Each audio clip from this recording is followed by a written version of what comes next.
jungles of New Guinea,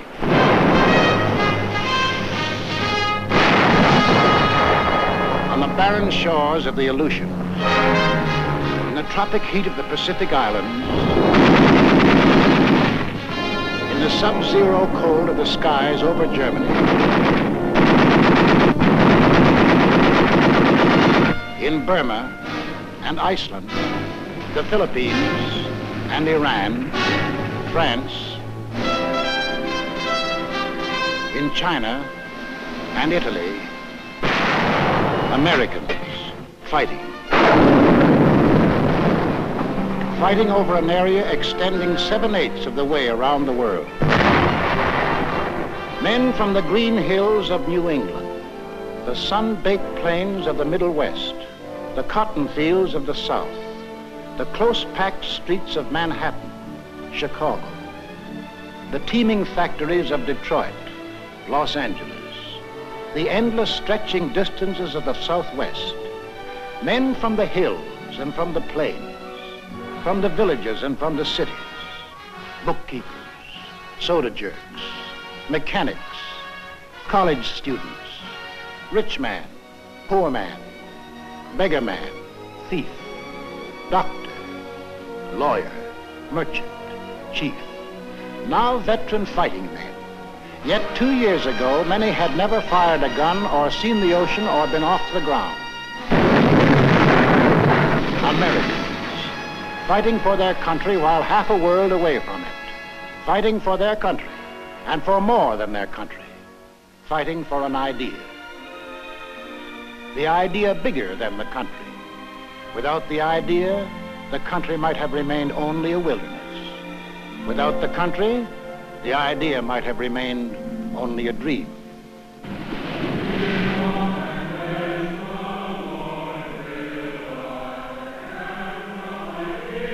Over this ocean, 1607, Jamestown. 1620, Plymouth Rock. Here was America, the sea, the sky, the virgin continent. We came in search of freedom, facing unknown dangers rather than bend the knee or bow to tyranny. Out of the native oak and pine, we built a house, a church, a watchtower. We cleared a field, and there grew up a colony of free citizens. We carved new states out of the green wilderness: Virginia, Massachusetts, Rhode Island, Carolina. Then came the first test in the defense of that liberty. 1775, Lexington. Our leaders spoke our deepest needs. Colonists are by the law of nature free-born, as indeed all men are. It is the right of the people to alter or abolish it, and to institute new government. These are the times that try men's souls. But as for me, give me liberty, or give me death. In the midst of battle, it happened. The idea grew. The idea took form. Something new was expressed by men, a new and revolutionary doctrine, the greatest creative force in human relations. All men are created equal. All men are entitled to the blessings of life, liberty, and the pursuit of happiness. That's the goal we set for ourselves. Defeat meant hanging. Victory meant a world in which Americans rule themselves. 1777, Valley Forge. We fought and froze, suffered and died. For what? For the future freedom of all Americans. A few of us doubted and despaired. Most of us prayed and endured all. 1781, Yorktown. Now we were a free, independent nation. The new idea had won its first test. Now to pass it on to future Americans. The Constitution, the sacred charter of we the people. The blood and sweat of we the people. The life, liberty, and happiness of we the people. The people were to rule, not some of the people, not the best people or the worst, not the rich people or the poor, but we, the people, all the people.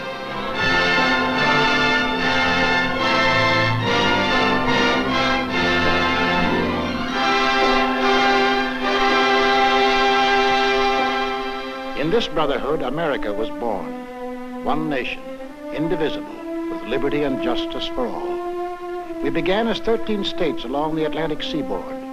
We pushed across the Alleghenies, the Ohio River, the Mississippi, the last far range of the distant Rockies. We carried freedom with us. No aristocratic classes here, no kings, no nobles or princes, no state church, no courts, no parasites, no divine right of man to rule man. Here, humanity was making a clean, fresh start from scratch. Behind us, we left new states, chips off the old blocks welded together by freedom.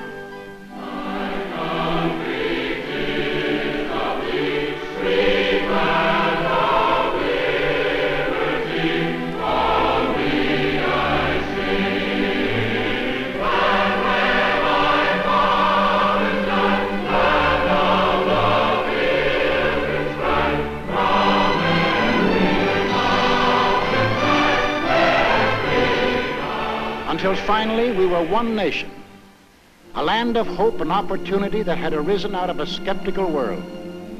A light was shining, freedom's light. From every country and every clime, men saw that light and turned their faces toward it. Give me your tired, your poor, your huddled masses yearning to breathe free, the wretched refuse of your teeming shore. Send these, the homeless, tempest-tossed, to me. I lift my lamp beside the golden door. As strangers to one another, we came and built a country, and the country built us into Americans. The sweat of the men of old nations was poured out to build anew. The sweat of our first settlers, the English, the Scotch, the Dutch, building the workshop of New England, of the Italian in the sulfur mines of Louisiana, of the Frenchman and the Swiss in the vineyards of California and New York State, of the Dane, the Norwegian, the Swede, seeding the good earth to make the Midwest bloom with grain, of the Pole and the Welshman, of the Negro harvesting cotton in the hot southern sun, of the Spaniard, the first to roam the great Southwest, of the Mexican in the oil fields of Texas and on the ranches of New Mexico, of the Greek and the Portuguese harvesting the crop the oceans yield, of the German with his technical skill, of the Hungarian and the Russian, of the Irishman, the Slav, and the Chinese working side by side. The sweat of Americans, and a great nation was built.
The sweat of the men of all nations built America, and the blood.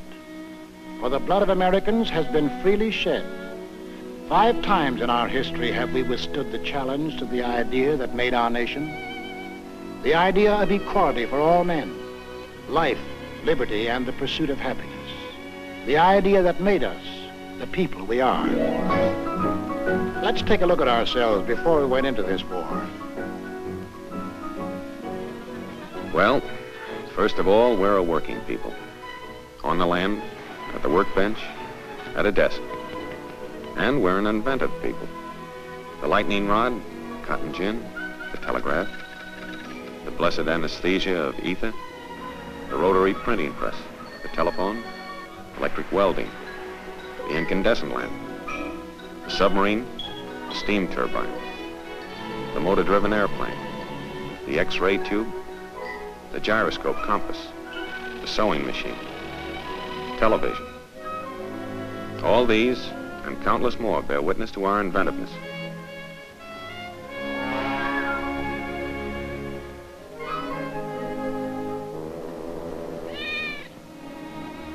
And this inventiveness and enterprise, plus our hard-won democratic ideal of the greatest good for the greatest number, created for the average man the highest standard of living in the world. 32.5 million registered automobiles, 2/3 of all the automobiles there are in the entire world. We demand the highest standards in sanitation, purity of food, medical care. Our hospitals are models for the world to copy. We want the best for the average man, woman, or child, particularly child. We have reduced the hazard of being born. From then on, we protect, foster, and generally spoil the majority of our children. But it doesn't seem to hurt them much. They go to school, all kinds of schools, to kindergartens, public schools, private schools, trade schools, high schools, to 25,000 high schools, and to college. In the last war, 20% of all the men in the armed forces had been to high school or college. In this war, 63%. We're a great 2 weeks vacation people. We hunt, and we fish. Up north, down south, back east, out west. When the season opens, we hunt and fish. And we're a sports-loving people.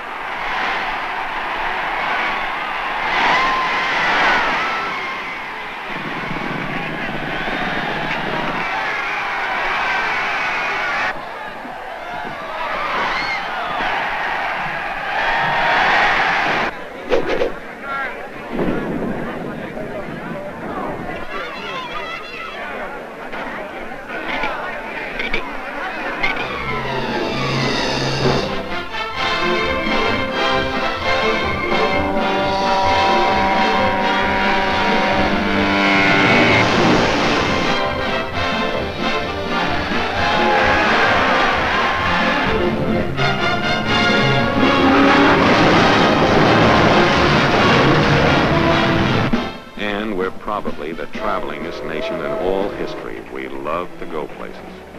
We have the cars, we have the roads, we have the scenery. We don't need passports, but sometimes we need alibis. We sleep by the road, we eat by the road. The foreigner is enchanted and amazed by what we like to put on our stomachs.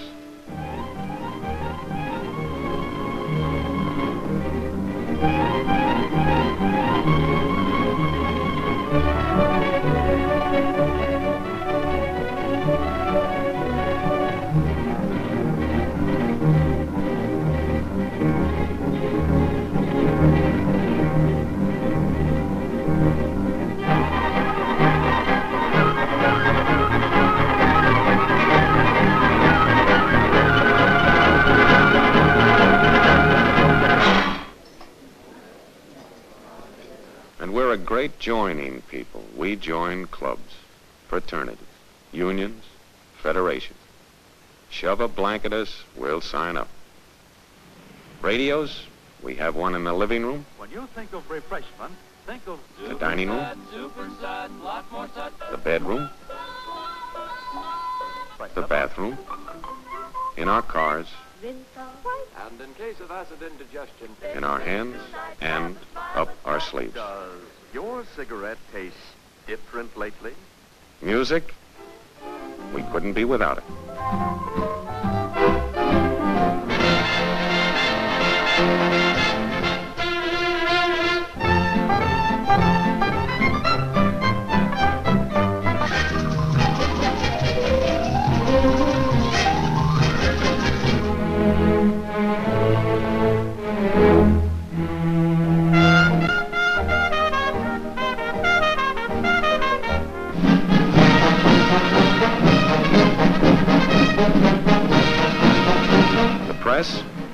Yes, it's the biggest, but most important, it's the freest on earth.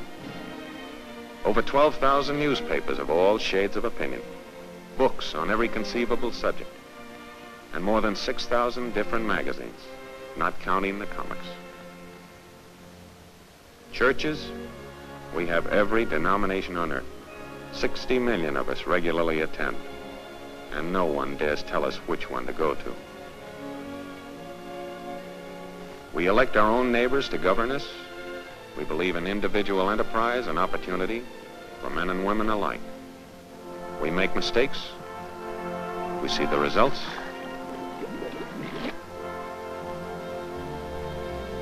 We correct the mistakes. We skyrocket into false prosperities and then plummet down into false, needless depressions. But in spite of everything, we never lose our faith in the future. We believe in the future. We build for the future. Yes, we build for the future. And the future always catches up with us.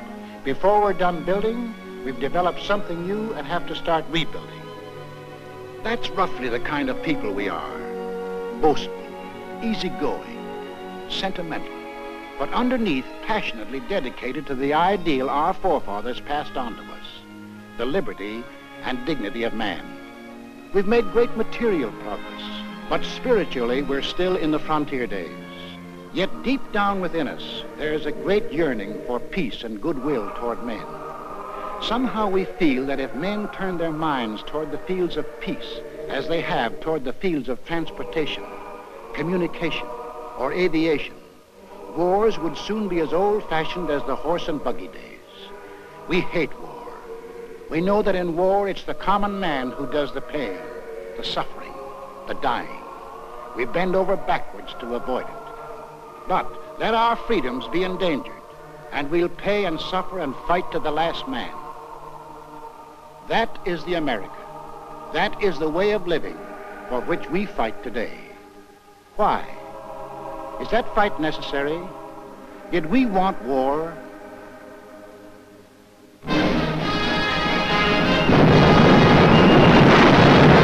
In 1917, before most of you fighting men were born, our fathers fought the First World War to make the world safe for democracy, for the common man.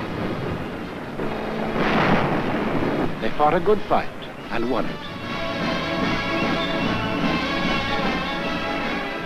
There was to be no more war in their time or their children's time.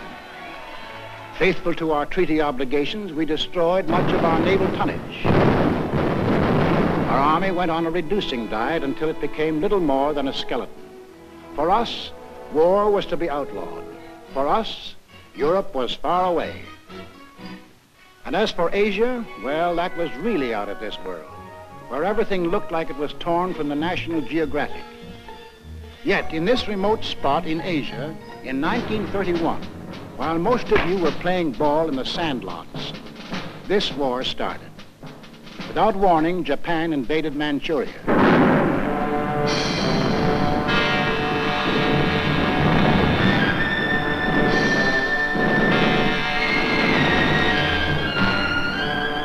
Once again, men who were peaceful became the slaves of men who were violent.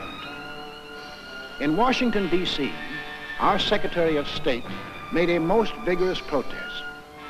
The American government does not intend to recognize any situation, treaty, or agreement which may be brought about by means of aggression. But we, the people, hadn't much time to think about Manchuria. We were wrestling with the worst depression in our history. Some of us were out of jobs. Some of us stood in bread lines. Some of us suffered homemade aggression. Some of us were choked with dust. Some of us had no place to go. 2 years later, in 1933, while most of you were graduating from high school, we read that a funny little man called Hitler had come into power in Germany.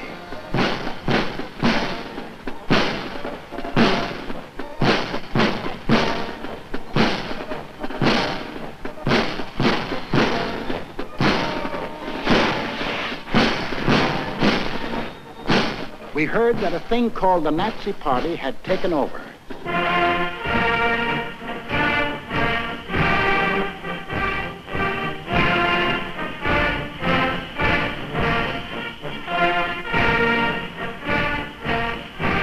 Today we rule Germany, tomorrow the world. What kind of talk was that? It must be only hot air.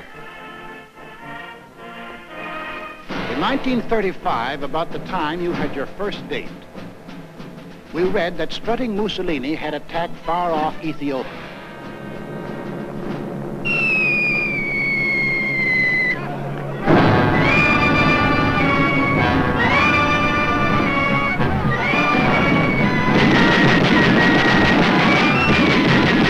The disease seemed to be spreading, so Congress assembled to insulate us against the growing friction of war. We want no war. We'll have no war, save in defense of our own people or our own honor. Toward this end, our chosen representatives passed the Neutrality Act. No nation at war could buy manufactured arms or munitions from the United States. In 1936, when you were running around in jalopies, we were disturbed by news from Spain.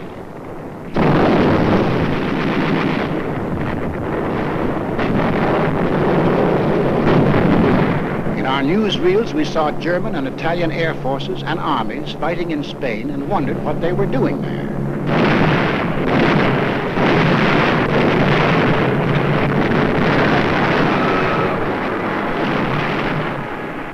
For the first time, we saw great cities squashed flat, civilians bombed and killed.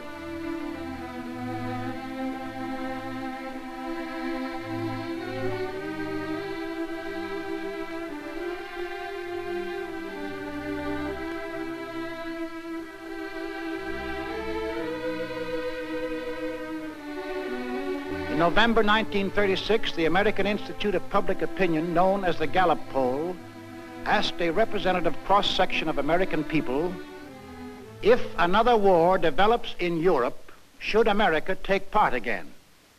No. 95%. We the people had spoken. 19 out of 20 of us said, include us out. To further insulate ourselves, we added a cash and carry amendment to the Neutrality Act.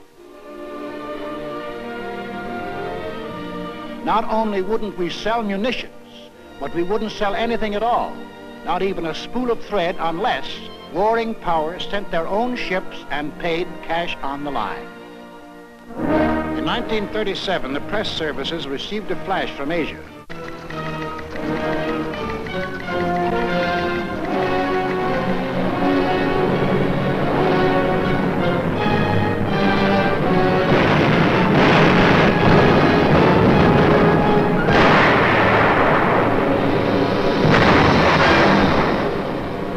Yes, the Japs were turning Asia into a slaughterhouse.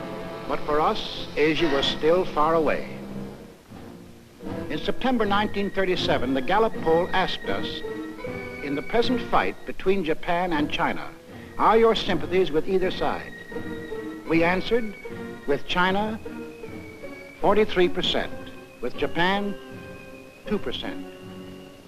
Undecided, 55%. We hadn't made up our minds about China.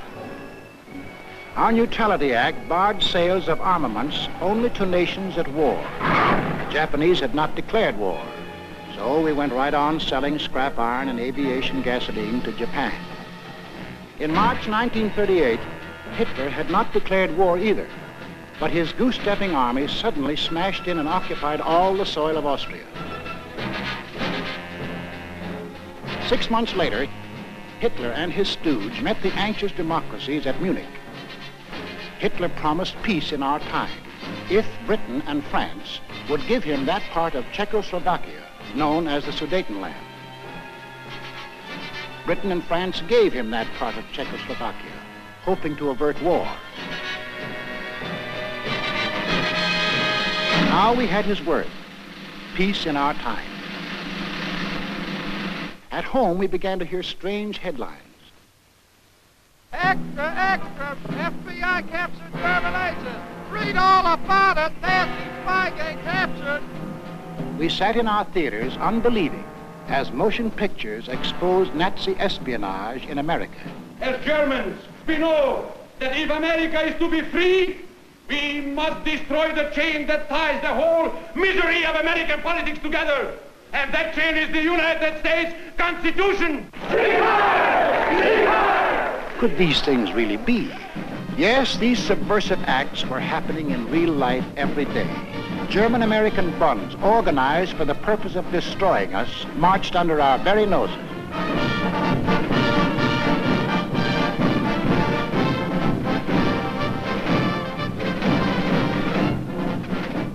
I pledge undivided allegiance to the flag of the United States of America and the republic for which it stands, one nation, indivisible, with liberty and justice for all.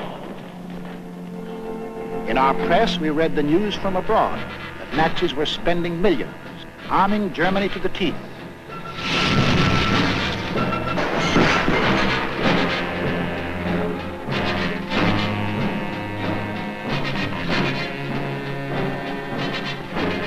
We read that the Tokyo Diet was appropriating tremendous sums, converting Japan into one vast munitions plant.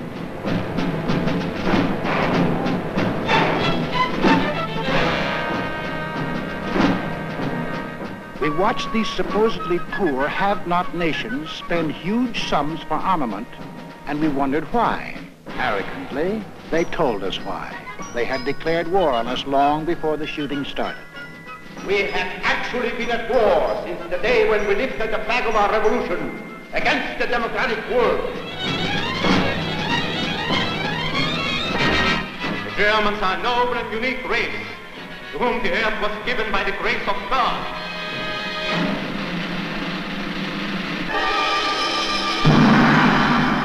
The world must come to look up to our emperor as the great ruler of all nations.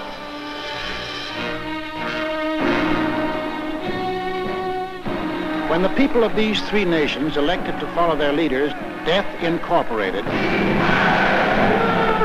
they organized to smash personal freedom, equality of man, freedom of speech, freedom of religion, organized to smash the very principles which made us the people we are. So in December 1938, when the Gallup poll asked us, should the United States increase the strength of its Army, Navy, and Air Force, we answered yes, 85%. It was time to look to our defense. Gentlemen, this is the Military Affairs Committee of the United States House of Representatives meeting for the purpose of considering national defense. The Navy is asking for an increase of 25% in authorized naval tonnage in view of the grave international situation. Congress, reflecting the voice of the people, appropriated the largest sum for military use ever voted during peace in American history. We didn't dream that a few years later it would look like peanuts. On March 14th, 1939, Adolf Hitler broke the pledge he made at Munich. He took over all the rest of Czechoslovakia. There would be no more peace in our time. April 7th, 1939, as we here in America observe Good Friday,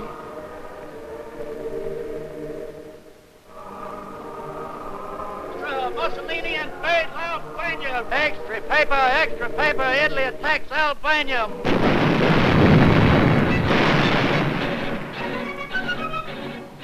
The picture was becoming clear. The conquering forces of violence were being set loose in the world. Where would they stop?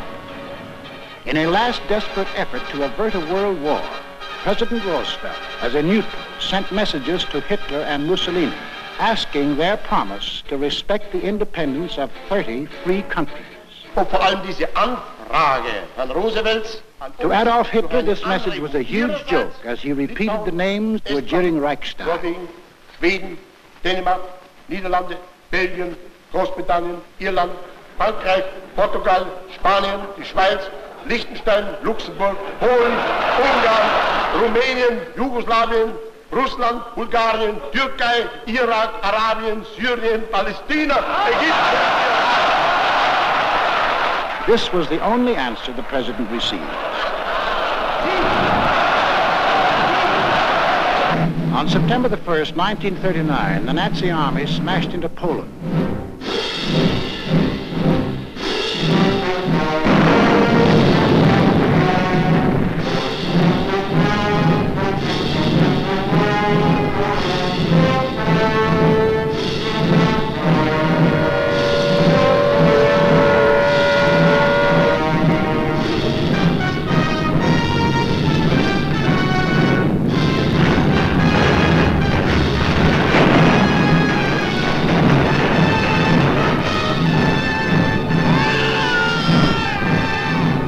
England and France had a treaty with Poland. Would they act now? At home, we listened in suspense. Adolf Hitler's all-out attack on Poland makes the long-dreaded European war a certainty.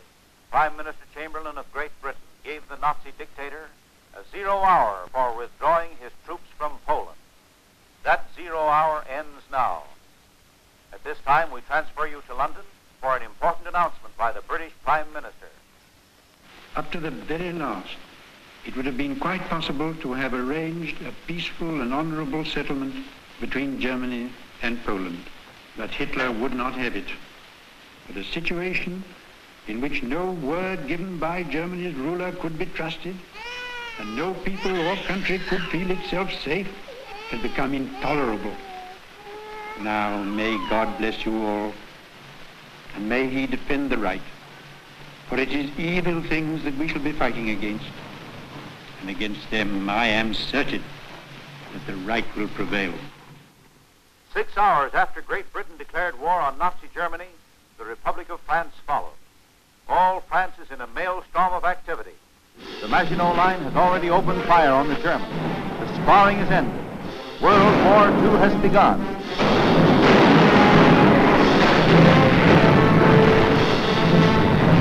At home, we were asked, what country do you consider responsible for causing this war? Germany, 82%. We Americans had no doubt who started it. Also, we began to fear that this war was going to concern us. President Roosevelt called a special session of Congress to reconsider the embargo against selling munitions.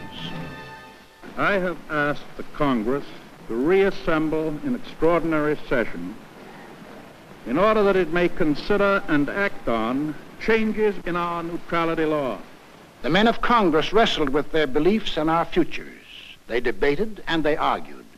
The arms embargo is far too great a security to American peace to permit its surrender without a last-ditch fight.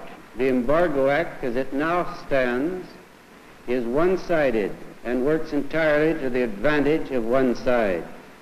Therefore, the Embargo Act should be modified. We, the people, also debated and argued whether we should sell arms and munitions. When the question was put to us, we had an answer. Should we change the Neutrality Act so we can sell war supplies? Yes, 57%. Shortly after, our representatives changed the Neutrality Act. We lifted the embargo on arms and munitions. Now we would sell if purchasers would pay and take the stuff away in their own ships. American ships were still barred from combat zones. Meanwhile, on the other side of the globe, Japan was busy trying to bomb, shoot, and terrorize the Chinese into submission. We began to realize that if Japan conquered 400 million Chinese, she might become so strong as to run us right out of the Pacific.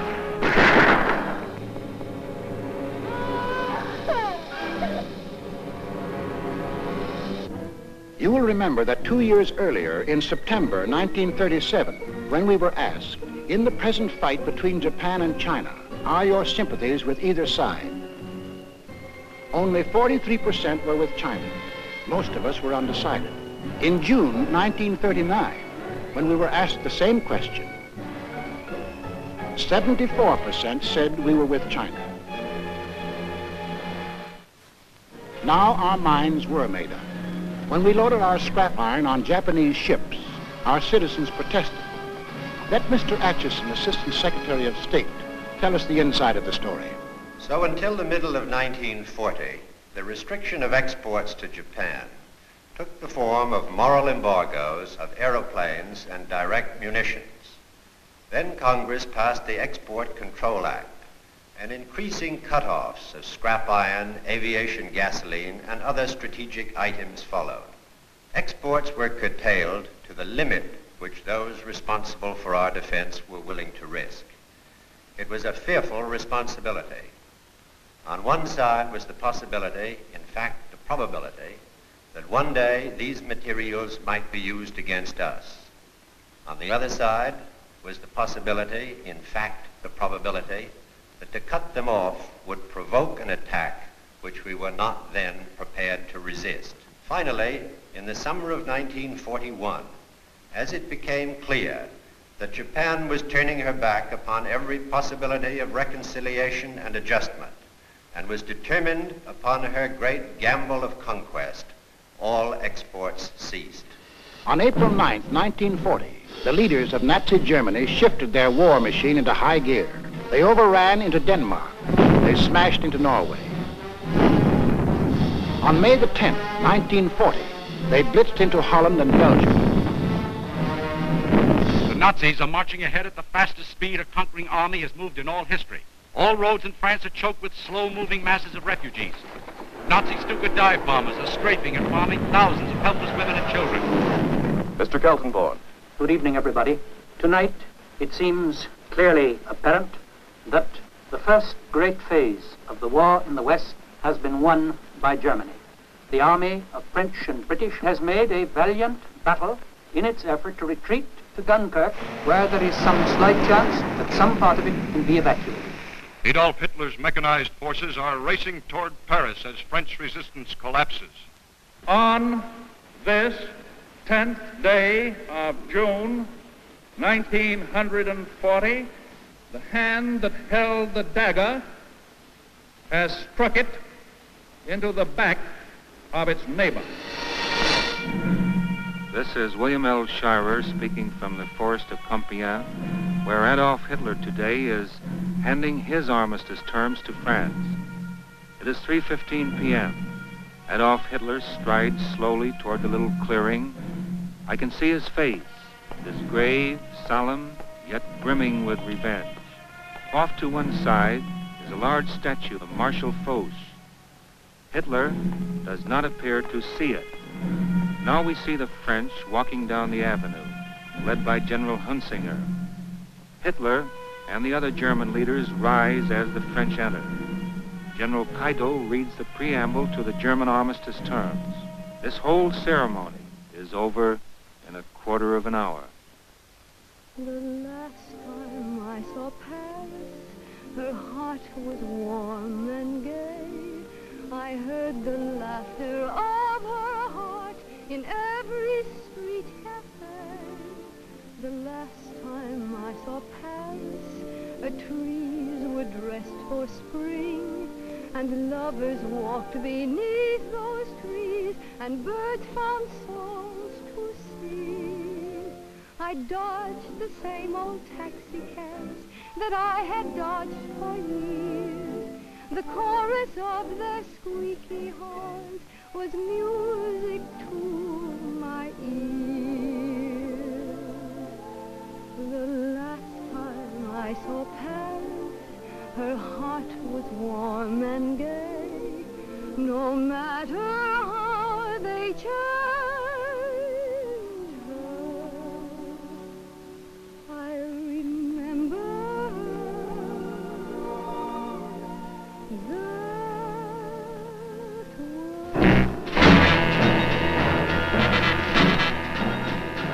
Conquering armies now stood on the shores of the Atlantic.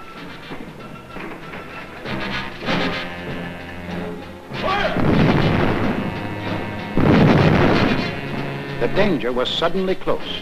Countries conquered by the Nazis had possessions outside of Europe. Some of these possessions are in America.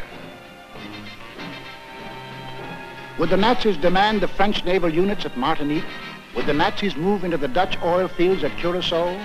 Would the Nazis seize the French naval base at Dakar for invasion of South America? Already in Brazil, there were over 1 million Germans who lived exactly as they did in Germany. 1,200 German schools with Nazi textbooks and Nazi teachers. Nazi newspapers. Hermann Goering glider clubs had been established. Also in Brazil, there were 260,000 Japanese taking orders from Japan. In Ecuador, within easy bombing range of the Panama Canal, German airlines had been established. German pilots were reserve officers of the Luftwaffe. The German transport planes had bomb racks already built in. In Argentina, German athletic clubs similar to the Hitler Youth Movement had been organized exclusively for Germans. Here was a fifth column ready to take over. In Havana, we met with 20 other American republics. There must not be a shadow of a doubt anywhere as to the determination of the American nations not to permit the invasion of their hemisphere by the armed forces of any power or any possible combination of powers. 20 American nations stood firm.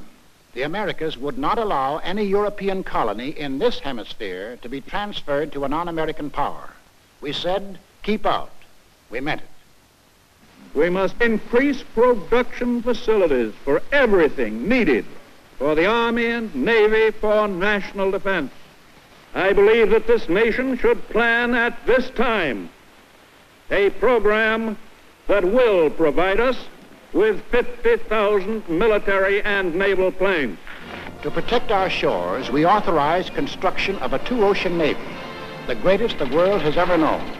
At least it would be the greatest navy when completed in 1944. But then, in 1940, it was only a paper navy.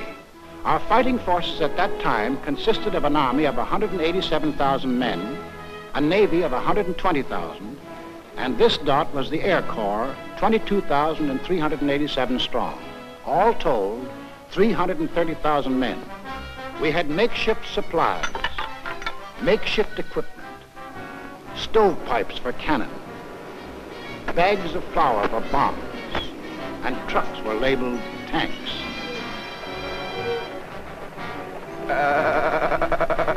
Our infantry had exactly 488 machine guns. We possessed 235 pieces of field artillery, 10 light and 18 medium tanks. That was the Army of the United States in May 1940, the month in which the Nazis overran France. So we called our Minutemen, the National Guards of the 48 states, and placed them into federal service. And most important, Congress passed the Selective Service Act. For the first time in our history, we began mobilizing an army while still at peace. The first number is serial number 158. This is the Army, Mr. Jones. No private rooms or telephone. You had your breakfast in bed before, but you won't have it there anymore. The second number, which has just been drawn, is 192. This is the Army, Mr. Green. We like the barracks nice and clean. You had a housemaid to clean your floor, but she won't help you out anymore. Do what the buglers command.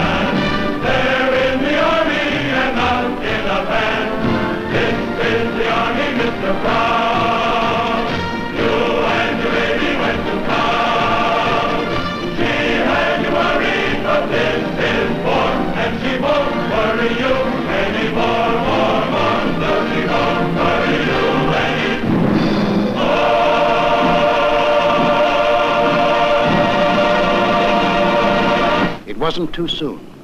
Time was running out.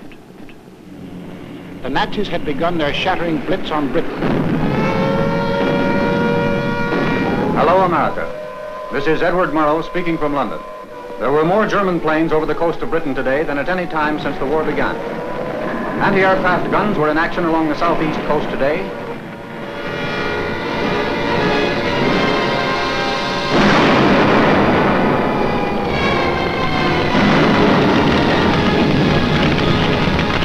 Back on Main Street, USA, daily we followed Britain's life struggle.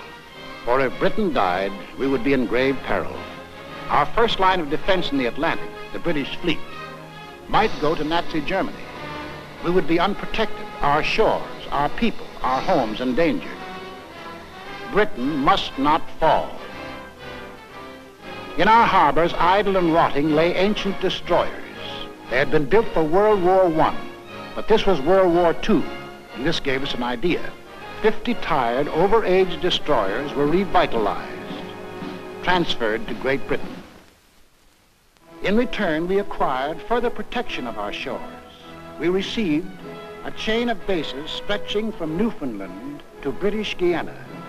These bases threw a steel wall around the Caribbean. These bases gave new safety to the Panama Canal.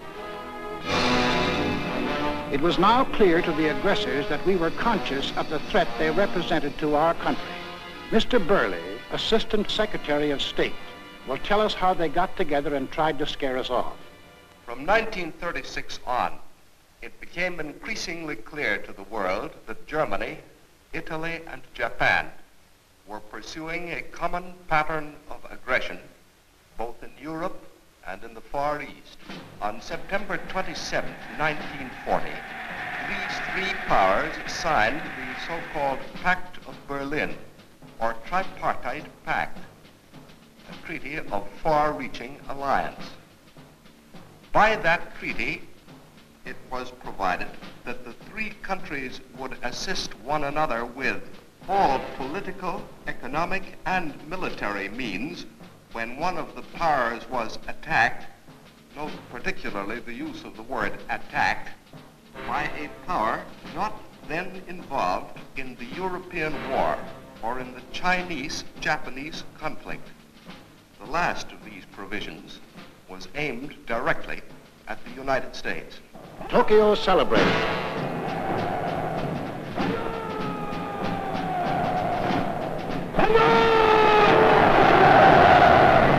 Rome cheered.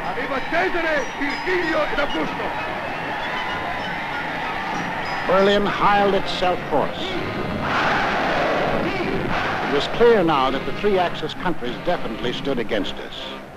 More anxious than ever, we watched the life and death struggle for the possession of the skies over Britain.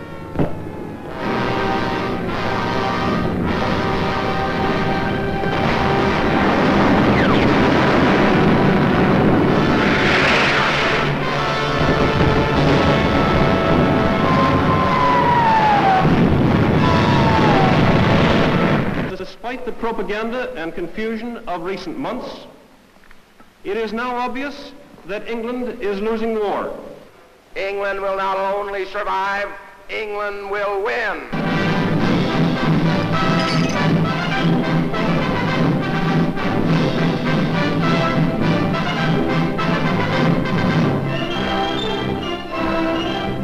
So, when we were asked, should we keep out of war or aid Britain even at the risk of war?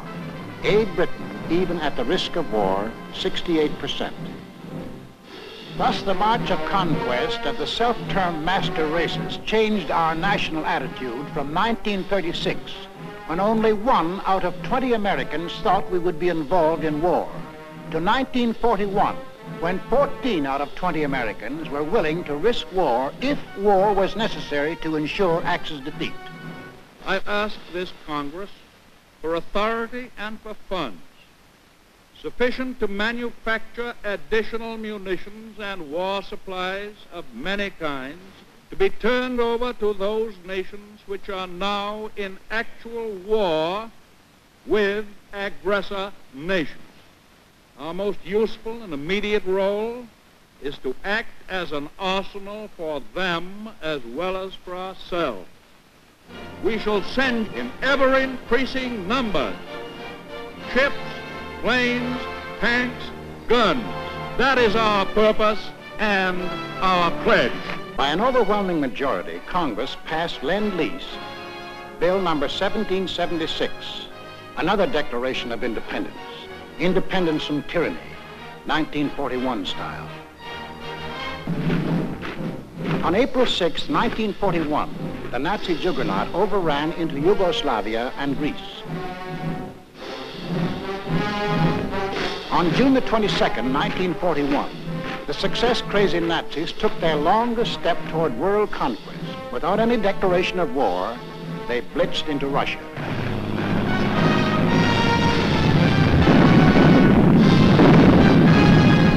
We were determined not to let down any nations defending themselves against unprovoked attack. So we extended Lend-Lease to these new victims. Now, the Lend-Lease products of our factories were being unloaded in the bombed ports of Great Britain, at the Red Sea ports for the British in Africa. Lend-Lease was being hauled over the Burma Road to China. Lend-Lease was piling up in Murmansk and Iran for Russia. Why did we supply war materials to the countries defending themselves against Axis aggression? Was it our natural sympathies for people unwilling to lose their freedom? Was it our ancient antagonism to conquerors imposing their rule on others by force? Yes, partly. But principally it was because the American people had become certain that they were on the list of free nations to be conquered. Two worlds are in conflict, two philosophies of life.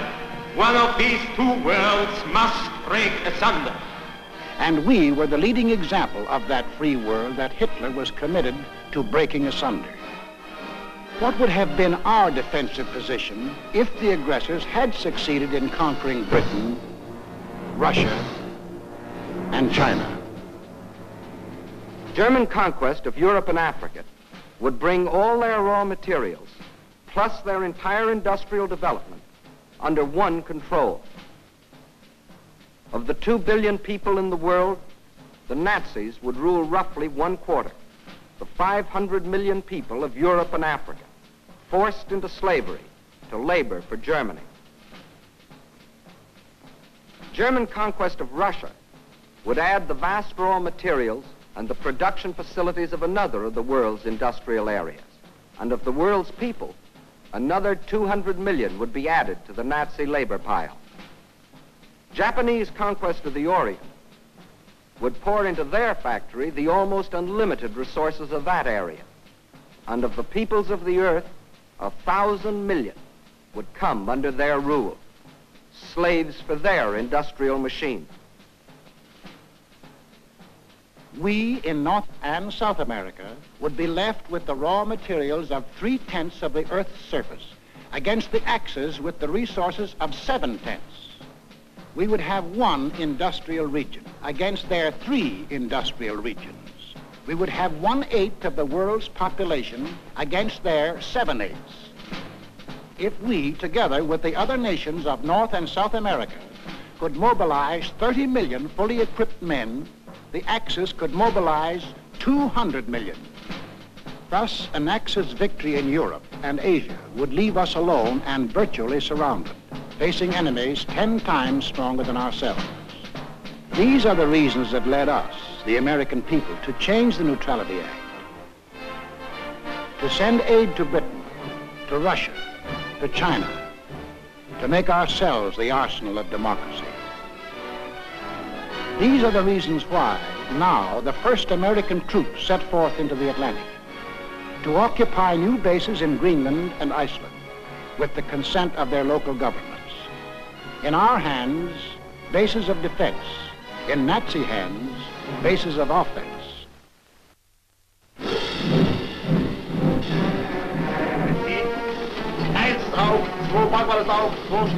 The Germans opened unrestricted submarine warfare.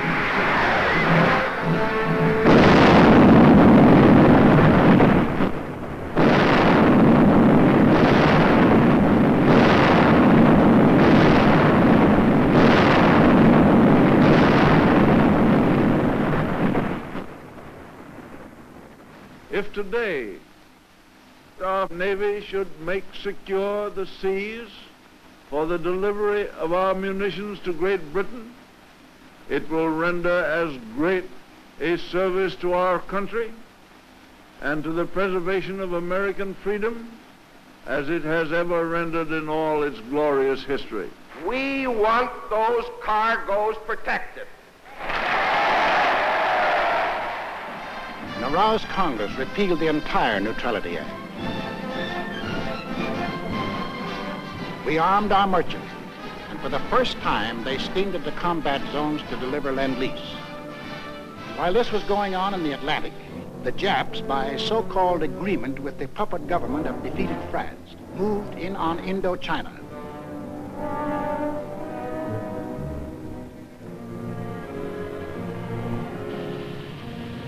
There were now only two threats to their plan for conquest of Greater East Asia.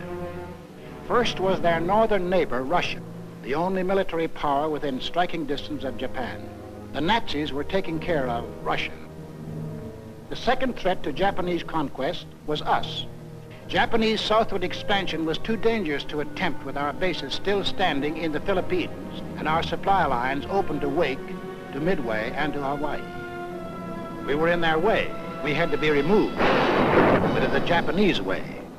Off to Washington went Special Ambassador Curaçao on what the Japs said was a mission of peace, but carefully synchronized with his departure from Tokyo was the departure of a Jap task force under sealed orders, not on a mission of peace.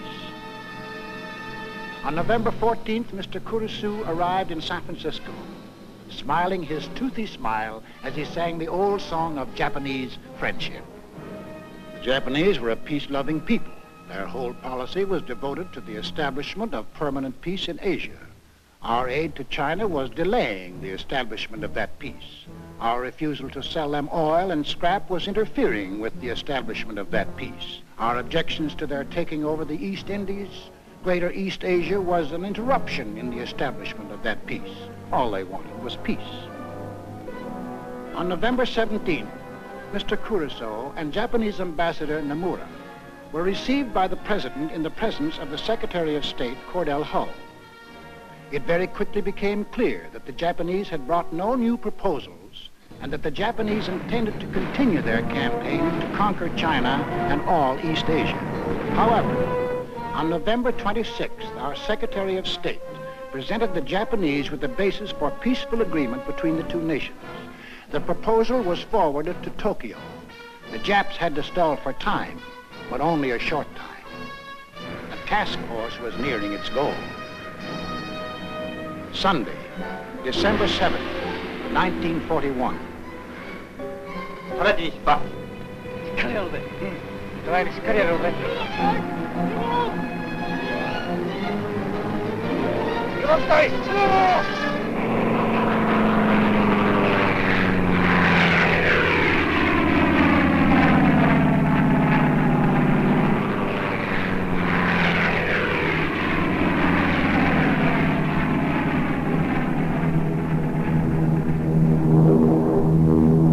"1 p.m. Eastern Standard Time. The Japanese emissaries are expected at the State Department to keep a 1 o'clock appointment they had requested in order to present their answers to our proposals. 1:05 p.m. The Japanese planes are approaching Hawaii.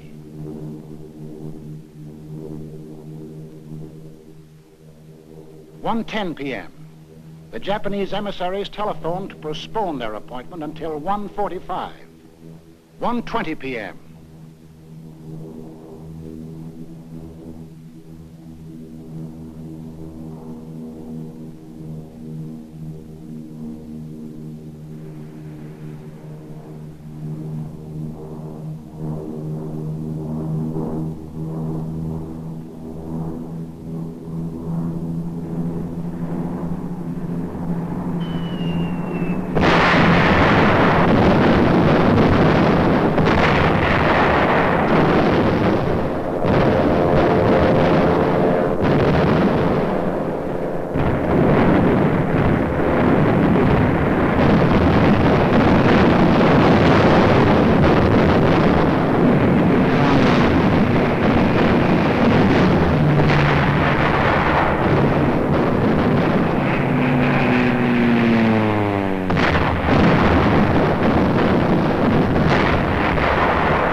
2 p.m.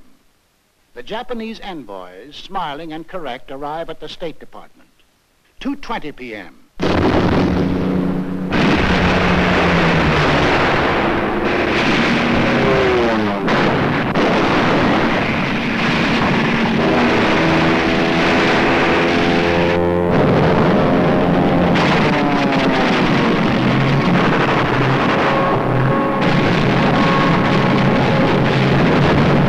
Japanese planes had been sowing death and destruction for an hour on American outposts in the Pacific when the Japanese envoys presented a memorandum to Mr. Hull. Here is the memorandum presented to me. As you can see, it is quite a lengthy document. I read it hurriedly, discovering that it contained a recital of monstrous accusations against the United States, charging it, among other things, with, quote, scheming for the extension of the war, preparing to attack Germany and Italy, two powers striving to establish a new order in Europe, and ignoring Japan's sacrifices in the 4 years of the China affair, menacing the empire's existence itself, and disparaging its honor and prestige. After reading the note, I said to the Japanese emissaries, I have never seen a document that was more crowded with infamous falsehoods and distortions on a scale so huge that I never imagined that any government on this planet was capable of uttering them.